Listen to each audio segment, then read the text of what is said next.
실제로 이 내용은 그렇게 뭐 어려운 내용은 아닙니다. 그럼 문제 풀면서 이제 조금 조심해야 될 부분들을 한번 알아보도록 합시다. 자, 기본적으로 값의 연구는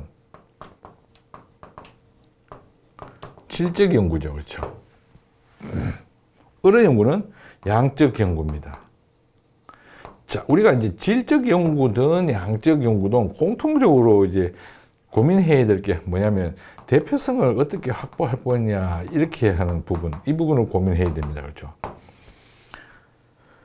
양적 연구에 있어서는 표본을 골고루 추출하는 것을 감안하면 어느 정도 가능성이 있습니다. 그런데 기본적으로 질적인 경우는 소수를 대상하는 경우가 많기 때문에 골고루 표본을 추출한다는 것이 굉장히 어려워지죠. 그래서 둘 중에 무게 비중이 어느 쪽이 더 대표성 확보가 잘 안 되느냐 이러면 질적인 거 잘 안 된다 이렇게 생각하면 출발하면 됩니다. 그래서 보니까 수도권 소재에 있는 3개 초등학교 교사와 학생들을 연구 대상자로 선정했다 이러면 이제 수도권 소재 3개 초등학교 교사와 학생들이 표본이 되겠죠. 그럼 여기서 모집단 누구냐? 교사와 학생 간.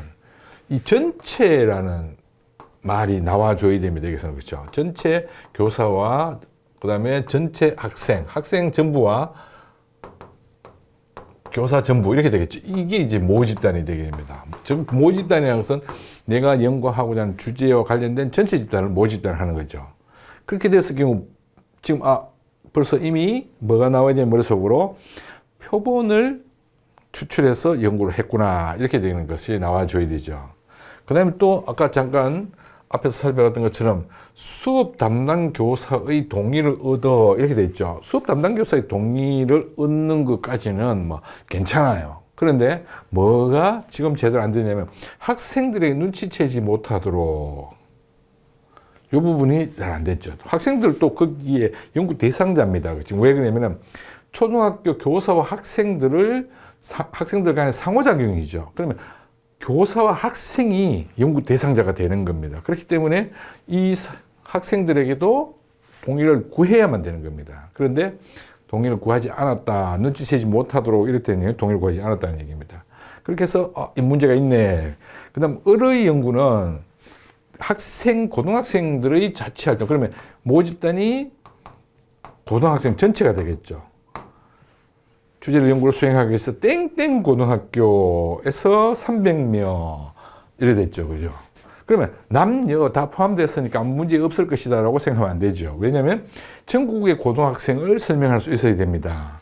그런데 땡땡 고등학교 이렇게 됐으니까 땡땡 고등학교는 일부 한정돼 있죠. 자, 이게 전국이라 한다면 여기에 300명을 추출했다 이 얘기입니다. 그러면 나머지를 다 설명을 어떻게 할 거냐는 거죠. 그래서 표본의 대표성이 분명히 발생할 가능성이 있겠구나 이렇게 생각하고 그다음 보니까 연구 대상자의 실명이 포함된 응답 자료를 유사 연구에 착수한 동료 학자에게 제공하였다. 자, 이후 동의를 안 구했다는 얘기가 없죠. 그렇죠? 그러면 이거는 문제가 심각해집니다. 거기다 또 뭐냐면 실명이 개인정보 보호가 안 됐다는 얘기입니다. 그렇죠?